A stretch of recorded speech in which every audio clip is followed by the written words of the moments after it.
So our question is, how does brain development influence decision making in adolescence? And the way I'll be answering this question is I will be explaining what the difference is between adolescent rational thinking and adult rational thinking.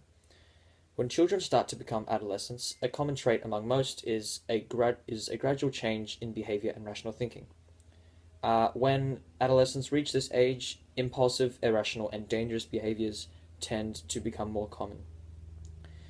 Teenagers tend to not consider the actions or consequences, and while adults use rational processes when facing emotional decisions, teenagers are not quite equipped to think in the same way due to their brain not being fully developed in some areas. Depending on the stage of development, teenagers are more likely to act on impulse, more likely to misread or misinterpret social cues, more likely to get into accidents or fights among peers or just among strangers, and also more likely to be involved in dangerous or risky behavior.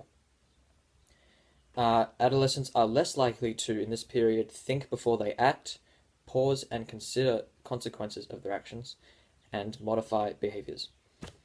Now, it is worth mentioning that this isn't that adolescents cannot choose between right or wrong, but this doesn't always mean that teenagers should be held responsible. It's just at times teenagers may not be equipped to make full life decisions.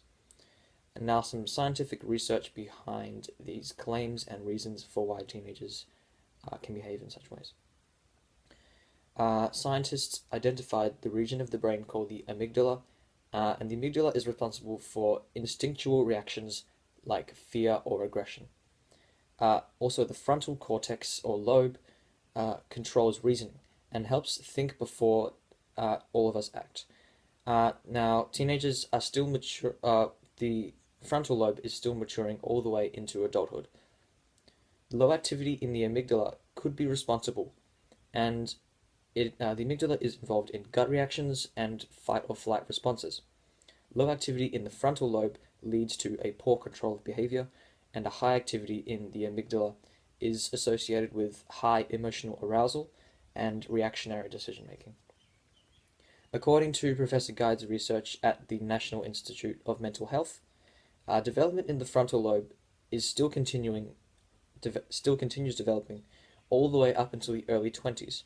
And results of these studies do not necessarily mean that adolescents can't keep making irrational decisions. It's just that it does suggest that guidance is needed, and especially in areas of emotional impulse.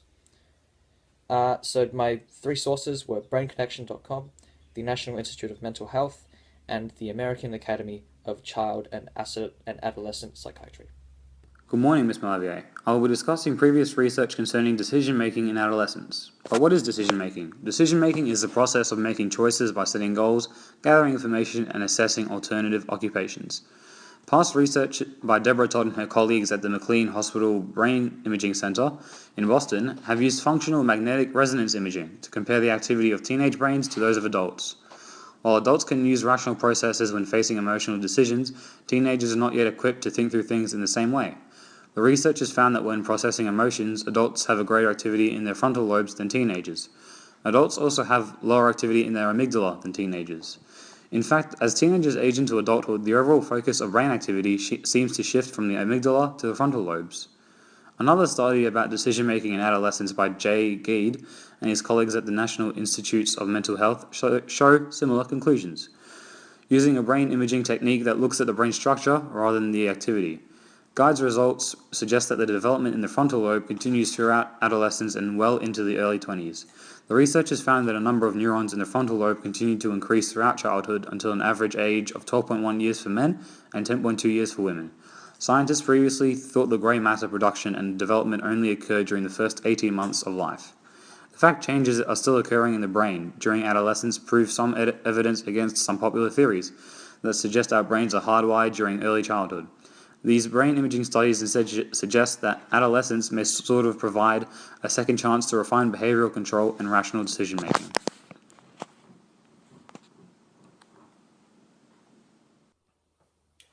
What is brain development in adolescence? In a study by Jay Greed, he and his colleagues found that in an area of the brain called the prefrontal cortex, the brain appears to be growing again just before puberty. The prefrontal cortex is found just behind the forehead. It is particularly interesting to scientists because it acts as the CEO of the brain, modulating moods, working memory, controlling planning, and organization. As the prefrontal cortex matures, teenagers can reason better, develop more control over impulses, and make judgments better. In fact, this part of the brain has been dubbed the area of sober second thought. The fact that this area was still growing surprised the scientists. Although they knew that the brain of a baby grew by overproducing synapses, or connections, they had not known that there was a second period of overproduction. In a baby, the brain overproduces brain cells, neurons, and connections between brain cells, the synapses, and then starts pruning them back around the age of 3. This process is much like the pruning of a tree. By cutting back weak branches, others flourish. Even though it may seem that having a lot of synapses is a particularly good thing, the brain actually consolidates learning by pruning away synapses and wrapping white matter, the myelin, around other connections to stabilize and strengthen them. The period of pruning in which the brain actually loses grey matter is as important for brain development as is the period of growth. For instance, even though the brain of a teenager between 13 and 18 is maturing, they are losing 1% of their grey matter every year. Gade hypothesizes that the growth in grey matter, followed by the pruning of connections, is a particularly important stage of brain development, in which what teens do or do not do can affect them for the rest of their lives. He calls this the use it or lose it principle, saying if a teen is doing music or sports or academics, those are the cells and connections that will be hardwired. If they're lying on the couch and playing video games or watching TV, those are the cells and connections that are going to survive. What am I doing?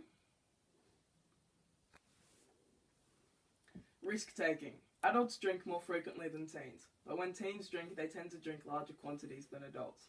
There is evidence to suggest that the adolescent brain responds differently to alcohol than the adult brain, perhaps helping to explain the elevated risk of binge drinking in youth. Drinking in youth and the intense drinking are both risk factors for later alcohol dependence.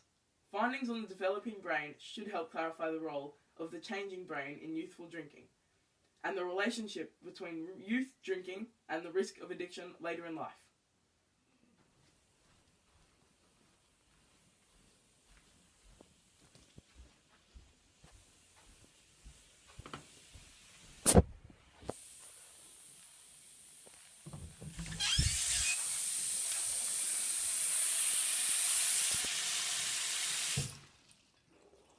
How to support your child.